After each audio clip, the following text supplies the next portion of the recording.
Last week I had the opportunity to speak with Robert Cheeke, author of Shred It. Robert has won numerous competitions in bodybuilding as well as long distance running events. I was able to get to know Robert a little at the Space Coast Veg Fest in Cocoa Beach, Florida. What impressed me most about Robert is his genuine passion in sharing what he has learned with everyone within his sphere of influence. He travels the globe giving talks about how to achieve fitness and vitality, not just for athletes, but for everyone. So, without further ado, my interview with Robert Cheeke. Okay, hi, Robert. Thank you so much for joining us today. I know you have a grueling schedule. You just returned from Australia, Yeah, and how yeah, did that go? yeah. I was down under for a while, a few weeks, and on tour weeks before that, and currently on tour at the moment. But thanks for having me on, and thanks for inviting me and thinking of me. And it was great seeing you. I guess about a month ago or so. Yeah, at the Cocoa Beach Veg Fest. Yeah, Um, it flies.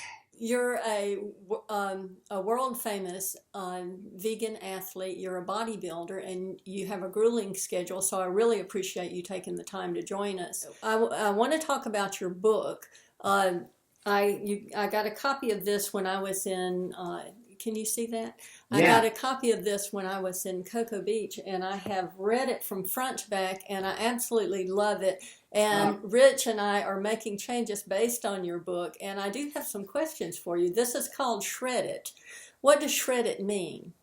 So shredded is it's really kind of a fitness term or a bodybuilding term. It basically means burning fat and toning muscle. So we use this term, are you getting shredded? I'm working on getting shredded in the gym, and I'm working on shredding fat, or I'm working on getting leaner. I'm working on toning muscle or getting more fit. I'm working on getting shredded. It's just this term that has been tossed around for the last 20 years that I've been in the fitness industry. And so when I was thinking of topics for a new book that I was writing, I really I put a lot of thought into it. I wanted to keep the word vegan out of it, and I wanted to keep the word bodybuilding out of it, just because I wanted to reach a wider audience. And though the book is vegan, of course, and it's all plant-based food and it's vegan, compassionate lifestyle, I wanted to just leave that word off. And my first book was called Vegan Bodybuilding. And so I wanted to really welcome all audience members, not just those who were interested in bodybuilding. So I looked to this term, this expression of getting shredded, and I came up with shred it, and kind of an action expression to get people to take action, which is what is necessary to see the results they're looking for. So that's where shred it comes in. And the reason that you go through this period of shredding it is so that you can better define your muscles when you're going for competition. Is that correct? By removing a layer of fat? Well, yeah, it was for any outcome that you're trying to get that increases levels of fitness. And so it's not just for competitions, it's for anyone who's looking to burn fat or build muscle or tone muscle, and really extends beyond that. People who want to increase energy, feel better, get healthier, change their metabolism, learn new principles they can apply that will enhance their health and fitness. But yeah, ultimately it started with that specific goal that yes, I want to learn how to efficiently burn fat and effectively build muscle in order to get shredded for bodybuilding. That's how it all started. But then I realized that this works for anybody. This works for any type of person, not just for athletes, but anyone who's looking to understand how to burn fat in ways that they maybe haven't explored before. And as an athlete for 20 years, I figured out how to do this quite well, and so I share a lot of those principles in the book. That's what I find particularly exciting about this book because I'm not an athlete. I never will be an athlete. I'm kind of an athlete well working on it kind of situation. But I have found that there are a lot of interesting things in this book that do apply to me and to my husband. And one of them is that you shouldn't eat before you work out because you want to burn the glycogen stores. Can you talk to us a little bit about that? Yeah, that's a very important topic because it's really based on what your specific goals are. And so when we're talking about not eating before a workout, that is specifically if your goal is to burn fat. Now, if you're training for a marathon or training for performance or for endurance or for strength, you're going to want to eat beforehand because you want that extra energy. You want that extra fuel to power you through the workout. But if the goal is to burn fat, then what we should do is put ourselves in a position to do that, which is not eating carbohydrates or other calories beforehand and burning up the stored glycogen that we have. And we're going to have some at all times. Just that's how we stay alive. That's how we stay, that's how we stay fit. That's just part of nature to have some sort of stored glycogen even while we sleep. But we burn through that. I mean, that's how we use energy. That's how we use fuel. We use carbohydrates first. We run out of carbohydrate stores, glycogen stores, usually through exercise or through just a time that's passed through metabolism if we don't eat, if we're fasting, for example, or if we are traveling, we don't eat for hours and hours and hours at a time, we burn through that, and then we use fat as fuel after that. And so if the goal is to burn fat, then yes, we should wake up in the morning on an empty stomach and go do something for 25 to 40 minutes. Go for a walk, go for a hike, go ride a bike, get on a rowing machine in a gym, a stair stepper, do a bunch of jumping jacks and push-ups and this type of thing, and then go eat and carry on throughout the rest of our day. So, but it is very important to understand that we either eat or don't eat before exercise for very specific objectives. If I'm training for a long distance run, you bet I'm going to eat beforehand because I need that energy. Because I'm not worried about burning fat. I'm worried about having energy, and I'm worried about athletic performance, and I want to properly fuel myself, and those are my objectives. So that's an important clarification that I want to make sure I communicate. So I have a question about these glycogen stores. How much do we have in glycogen stores when we first wake up in the morning as opposed to after we've eaten and waited for a couple of hours? Yeah, good question. We don't have a whole lot in the morning as far as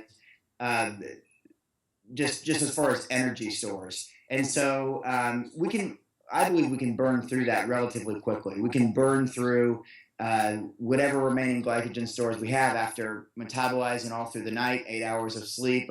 We're still burning calories while we sleep. We're still metabolizing, and we're still burning through or floating off those calories and burning through those carbohydrates. So it's not a lot. I mean, you can burn through that, I think, in 10 minutes or so, and then get into a fat burning zone over the next 20, 30 minutes of exercise or whatever the case may be. So when we eat throughout the day, that's what gives us our fuel. That's why we eat breakfast. We have energy throughout the day. That's why we have snacks. That's why we have lunch to carry us through into the evening. Or else we would just get tired. We would get tired. We would get hungry. And so when we eat, we usually, kind of a rule of thumb is that we have enough energy or glycogen stores, carbohydrate fuel, to power us through about an hour or hour and a half workout. And you'll notice, or you or me or anyone should notice, that after about an hour to 90 minutes of continuous exercise, we start to feel pretty hungry. And we start to feel kind of tired. That's why we tend to leave the gym about that time, or leave swimming or running or whatever the case is. We're running out of gas, basically. Carbohydrates are our gas, our fuel, and our body's going to run out of it. We're going to get tired. We're going to have to take a nap. We're going to have to have a meal. We're going to have to eat. We need a energy drink. We need something to replenish. So I think we just have minutes worth of this carbohydrate energy before we start using fat as energy, which of course can give us fuel for a long time, and that's how we can burn fat in the morning. So on an empty stomach, or if it's been hours since we've last eaten, or maybe after a weight training workout, those three are very, very good times to burn fat once we've just burned through our carbohydrates. So I think that this has worked very well for me in starting out. I can already see fat disappearing from my legs from getting up in the morning, and we go and take you've met our animals, our monsters.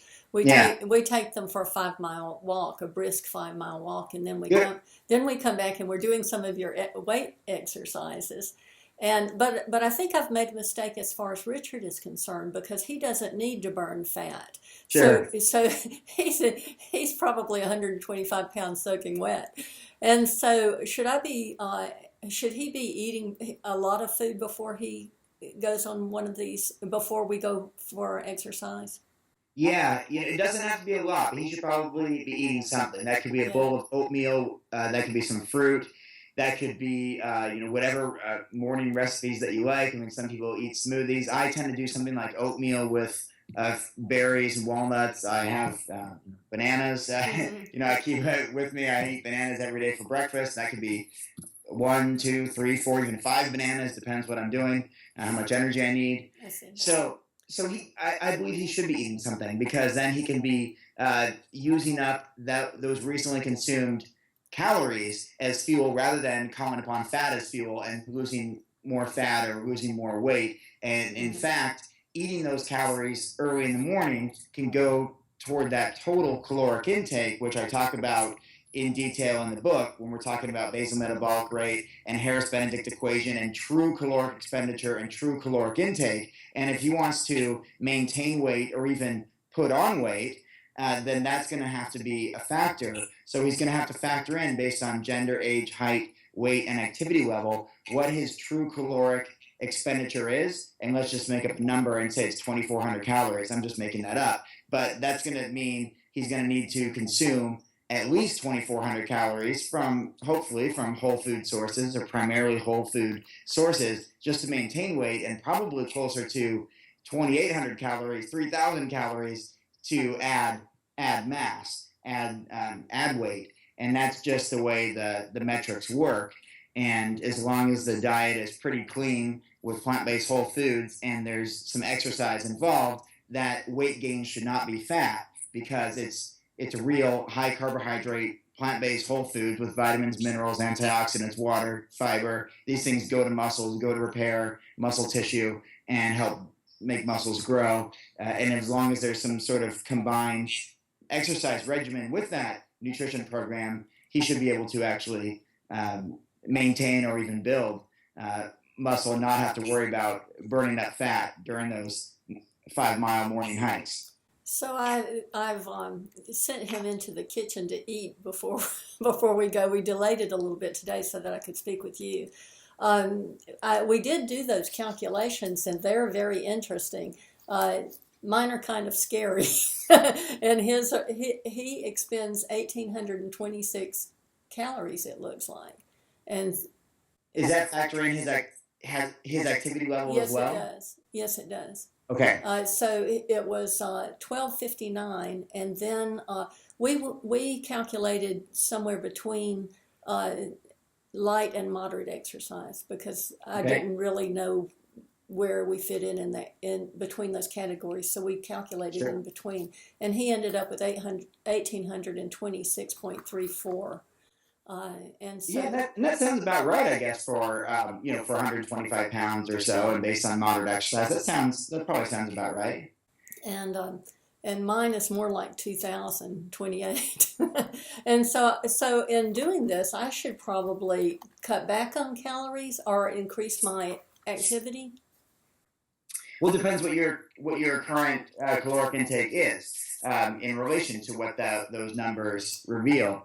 And so, do you know what your current approximate caloric intake is, or what it has historically over the last weeks or months or something like that? I have no idea. I've been afraid to make those calculations. Yeah. But that's the next thing that we're planning to do is go through everything we eat and write down. And we have to calculate, because I'm cooking these things. They're not coming on labels, and we do eat exclusively whole foods, plant-based food, and there's no junk food involved in it. We don't use sugar, we don't use salt, and we don't use oil.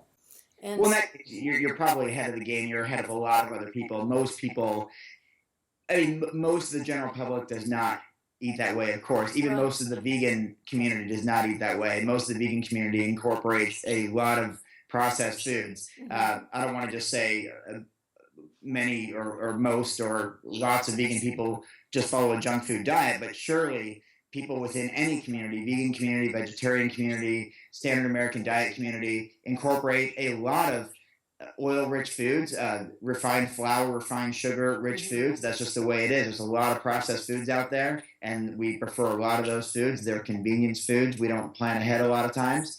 And just, I want to make this point really quickly. I think it's really important for listeners. The reason I was asking about basal metabolic rate and Harris-Benedict equation and true caloric expenditure and intake is because these numbers can be incredibly important. For example, just to really give a good perspective, when I was first transitioning from being a runner to bodybuilder, I tried for an entire year to build muscle, and I ended up gaining 1 pound, and over the whole year.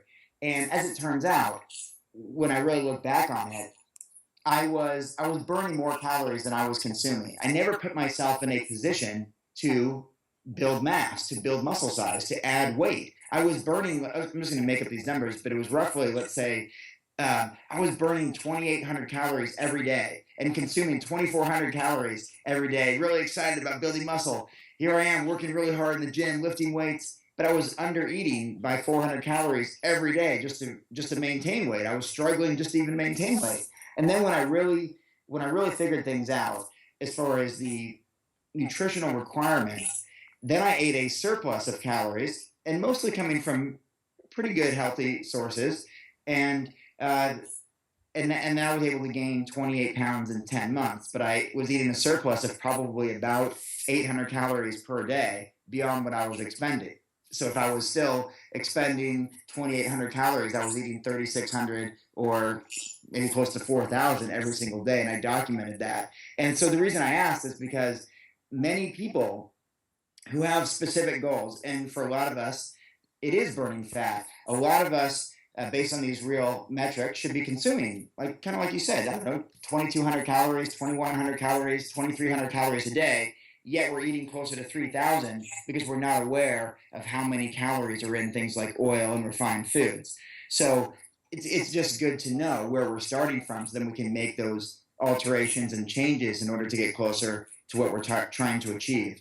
So that's where those numbers can be really important and really eye-opening too. Wow, I had really no idea I was consuming this much or this few, or I had no idea that I don't drink very much water or any water during the day or something like that. It's just really eye-opening to document what we're really eating and drinking throughout the day over a week or two period.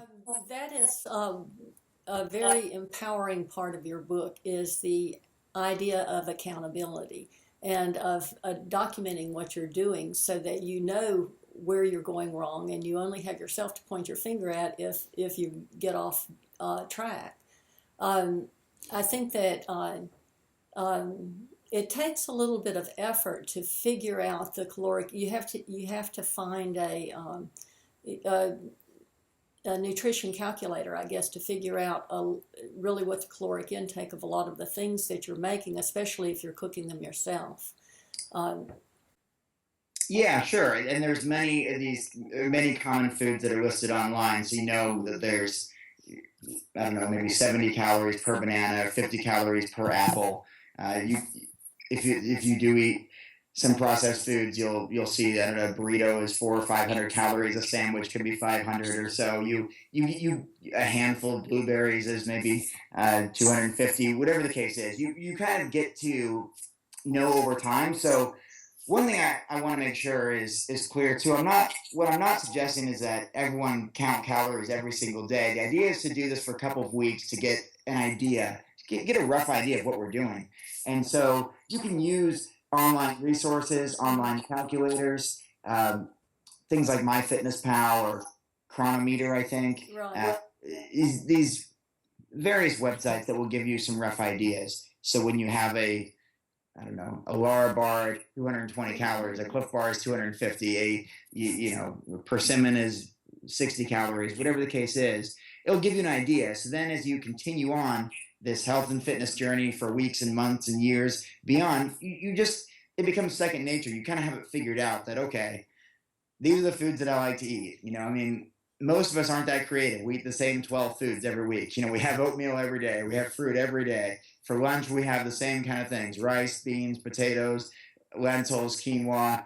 And that's not just in the vegan world. That's all of us. We eat the same things. It's the same few staples for our main meals. It's the same few snack foods: leafy greens, fruit, hummus, vegetables. Once we calculate these kind of things, we have a fairly similar diet each day and all week long. And so we get some rough ideas, and from there we just have a little bit more or a little bit less of these items, or we just up our exercise or decrease it depending on what our goals are. And that obviously has an impact on our caloric expenditure, and we can alter that too. So we can change intake and expenditure simply by altering our food intake, altering our exercise intake based on what we're really doing and what we're really trying to achieve. Well, you answered my question that I was going to ask you, which is how long you should be calculating these things and how long you should keep your notebook. And I quite agree with that. You don't want to be tied to to counting calories, but you do want to have an idea of what it is you're consuming and what you should and shouldn't be consuming. I just recently looked at a carton of ice cream, one of those small cartons of vegan ice cream. Yeah. It was 680 calories if you really calculated it into actual serving size instead of what they call serving sizes. And 680 calories is almost half of what, well, not really half, but at least a quarter of what we should be consuming. So that's kind of crazy to look at that, and it makes the decision easier to put it down, because you say, is that really worth putting on my butt?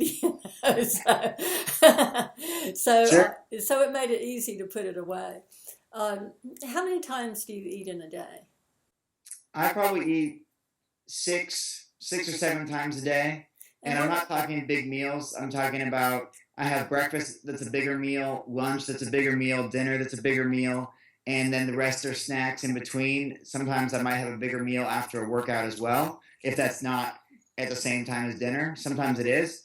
I mean, so for example, yesterday a, I'm out on tour, I'm out traveling. I had a bit of an early dinner around 4:30 and a workout between, I think it was 7 to 8:30, and then a dinner again at 9 o'clock when I got back from the gym, because it was my post workout meal. So my early dinner was kind of to get all that fuel, get all that energy to go to the gym and have a nice powerful workout 2 hours later or so, around 6:30 or 7. And so, but then obviously that's pretty early dinner, and after all that exercise, especially weight training exercise, which stimulates a lot of micro tears and muscle fibers and a lot of opportunity for muscle growth, I needed to eat again. So I had a nice, fairly big dinner at 9 o'clock last night as well. So, so for me, it really tends to be 6 to 8 times a day. I'm eating all throughout the day, and the reason for that, and I talk about this a lot in lectures, is because imagine this scenario. Imagine the scenario of eating regularly all throughout the day.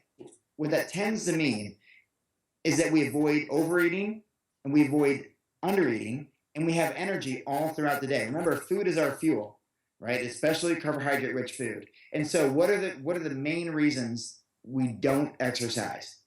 I don't have time and I don't have energy.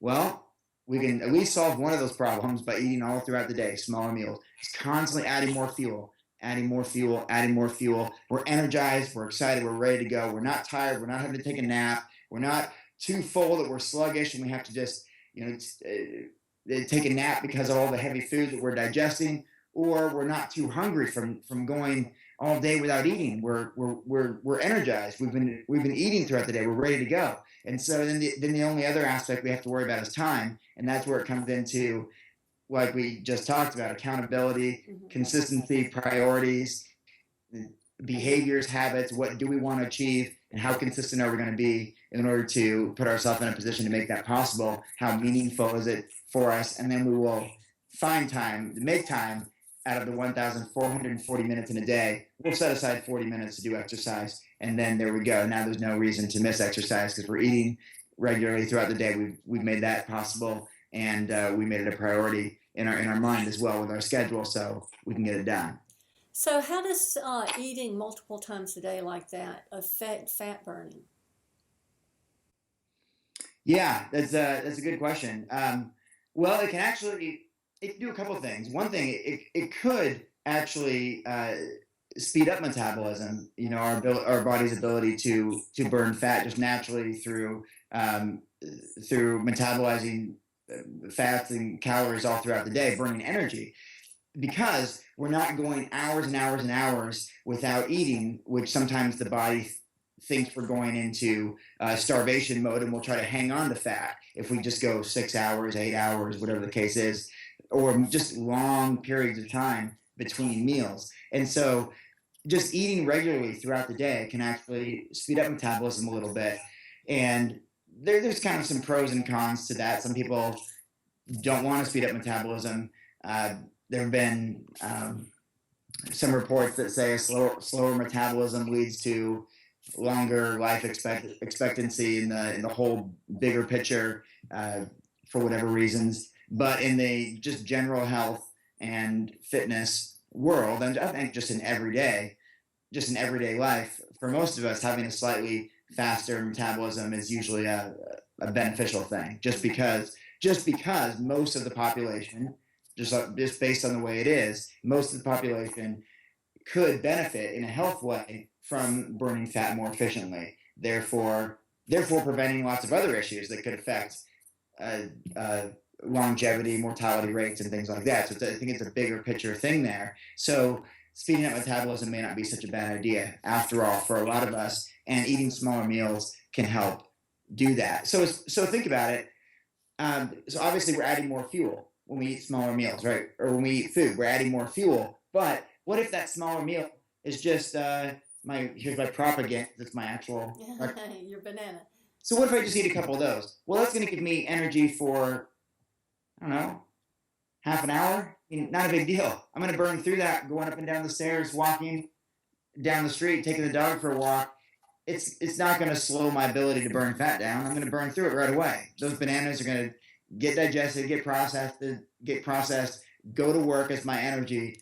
And because they're so low in calories and they're so quickly digested, they're going to be, they're going to be burned off right away. So it's not going to slow down the fat burning process. The only time this would slow down the fat burning process is if I wake up first thing in the morning and my goal is to burn fat and I eat these first. It's going to back that up by 15 minutes or so. Why not just drink some water and get right to it and just burn fat and then eat this half an hour later? So, well, that's very good advice. The majority of people in America are overweight, right. and a lot of vegans are overweight. I've been vegan for 4.5 years now, and I still have a lot of fat on my body that I'd like to get rid of. I don't think that I'm huge, but I certainly see a lot of room for improvement. And I haven't been able to understand why the fat hasn't just completely fallen off, because I eat a healthy diet by and large. Yeah. We review restaurants, so there are times when we are eating food with oil and salt, because restaurants serve food with oil and salt, and as a restaurant reviewer, that's one of the pitfalls. But Sure. and I have to admit, I like to eat. I like to eat good meals, but you would still think that I wouldn't be carrying around excess fat, because it's all plant-based food. But obviously that isn't the case. Either I have a very slow metabolism, and I also haven't in the past gotten enough exercise because of the medical issues I've had to deal with. But now that we're back on track with that, and I'm using your program, I can see fat melting away already, and it's only been a little over a week. Oh, excellent. Yeah. Well, that's great to hear, and I'm glad to hear that, and that's news. And I also want to tell you though that that that situation you're talking about, that eating the whole foods and eating this vegan diet, and it seems like fat should just melt off.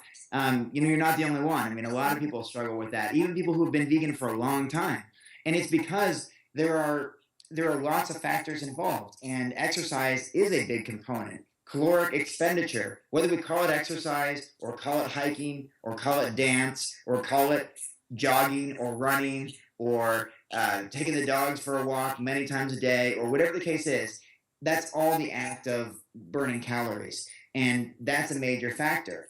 And the meal frequency and the types of meals and total caloric intake is a major factor as well. And so the better we understand those numbers, the more control we have. And I kind of like that word. I know it's used as either a positive or negative in many situations, but how empowering is that to have control over your outcome? I think it's fantastic to have control over your ability to burn fat or build muscle or maintain weight or increase or decrease energy levels, whatever the case is.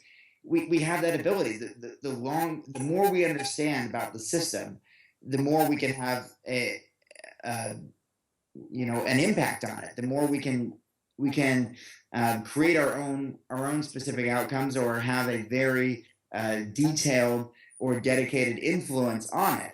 And so that's something you're going to have to look at the total caloric intake, look at your exercise level as well, and understand one of the most important things in health and fitness that I think is underappreciated by most people and overlooked is the idea that things compound. So days of inactivity, those compound. Days of poor eating habits, maybe we go to these festivals, or we have the holidays, or we have sick days or work days or anniversaries or travel days, or there's a long list of these things, weekends, Saturday nights, whatever the case is. These things compound. And likewise, positive habits, positive health and nutrition habits compound as well. So the more we exercise regularly, one day after another, this compounds as well. That's how we learn to improve. That's how we run a marathon. You can't just run a marathon tomorrow. You've got to ease up to it. Your body has to adapt to it. Can't just burn a ton of fat tomorrow. We have to get into efficient fat burning zone day after day after day after day. Our body gets used to it. Our body adapts to it. Our body knows how to use fat as fuel, and it comes off. I've done this for 20 years, and I have lots of experience doing this, before and after photos, working with thousands of people. We've all been able to get into these specific areas of building muscle and burning fat where it's really efficient. It just becomes a formula, and we just do it. And so it is really nice to have that control and influence on our body's ability to do these things. And for listeners, this is really important. I'm really big into the accountability and consistency and transparency of this whole thing. And just imagine this scenario if we just took weekends off. Let's say we took weekends off from exercise, from healthy eating. We said, you know what? I'm just going to, watch football. And I'm going to have a bunch of bread, chips and salsa, pizza. It's all vegan, right? Sodas, maybe alcohol, whatever the case is. Even if we just take weekends to say, take a little backseat to healthy eating and lifestyle, that's 104 days out of the year. That's almost a third of our time, just taking weekends off. But we're not just taking weekends off. We usually take days in the middle of the week where, I didn't make it to the gym that day. I didn't have a very good day nutritionally. I went out to this restaurant, and then there was this person was in town, so we treated them to this, or it was this celebration, or it was a work day, or, man, this winter season is no wonder people set all these New Year's resolutions on January 1st. We have an entire month of November and December of a dramatic increase of caloric intake and inactivity. So these things compound, and people aren't giving it enough recognition and credit. And that's why I do things like, I think you're aware, I do things like push-ups and crunches every single day. I do something every single day to be active, because that compounds. That's going to help me stay in really good shape and stay fit. And I try to eat certain things like lots of fruits every single day, leafy greens every single day to the best of my ability. That's one thing a lot of us overlook. We don't eat enough greens. And so there's little things in there that we can do, little tiny actions we can do that make a dramatic difference in the big picture. And we've just got to be consistent and accountable and transparent about what we're really doing and what we're not doing. And we have to at least allow ourselves to be honest and even a bit critical of our own behavior. And for me, that's when I made the biggest changes, and that's what allowed me to be a multiple-time champion bodybuilder, multiple-time champion runner, vegan for 20 plus years. It was to look at the things that were not going well for me and make some improvements and make some change and say, Robert, if you want to get bigger and stronger, you've got to put in the work and you've got to put yourself in a position to do so. And if you want to burn fat to be really good in bodybuilding and be really effective up on stage and have a chance to win, you've got to look the part and you've got to put in the work. You've got to get up in the morning and just burn fat and do it like you mean it, work hard. And you have to do that day after day after day for weeks or months on end, and results reveal themselves. And so that's what I think is missing in a lot of people's approaches. And I think as we talk about the new year and New Year's resolutions, I'd like to quickly interject this stat that the most common day we give up on our New Year's resolutions is January 17th. And that's problematic because we say, hey, I gave this 2.5 weeks. Why didn't this work for me? Things take time. I mean, you said you've noticed results in the first week, which is fantastic. But, imagine results months from now, right? I mean, things really take time. We have to invest that time in order to see those changes. So what I encourage listeners to do is to create specific goals that are really meaningful. What do you really care about? Who cares about having more energy? Who cares about losing weight? Who cares about building muscle? I mean, who cares about any of this stuff? Well, if you do, state your case and find your own reasons why. That's important.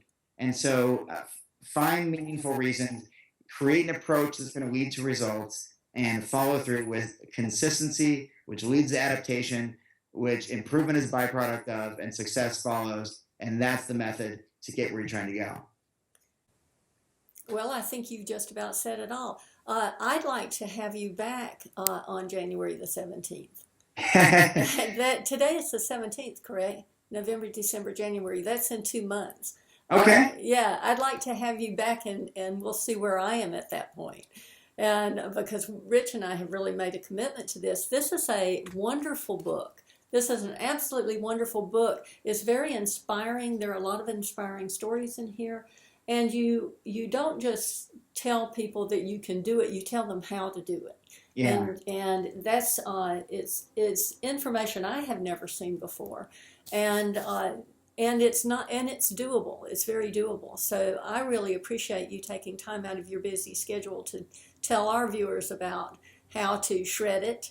And I hope that we can meet again in January, and perhaps we can talk some more about some of the problems that have cropped up, maybe some of the questions that have come about as a result of trying this, and perhaps you can resolve it, and hopefully it will not be the day that I give up on my New Year's resolution. Well, thank you, Danielle. I appreciate the endorsement of the book and for your kind words, and I'm pleased to hear about your success so far following the Shred It program, and I should be available in mid-January. I think I'll be in California that week for a big fitness event out there, but I'll be around, so get in touch, and I would love to check in with you 8 weeks down the road and see where things are at. And you're right, sometimes there are things that need a little bit of tweaking, a little bit of adjustments here and there. Sometimes we progress really fast and then things slow down a little bit, or sometimes we have questions along the way or have some roadblocks or obstacles. And I've been down that road for decades, so I often know how to overcome those and keep moving forward. So tell me what you've been doing a photo shoot for a muscle magazine or a fitness magazine. Tell us about that real quick, and anything else you'd like our readers to know about. Yeah, I just did a photo shoot for the cover of Vegan Health and Fitness magazine.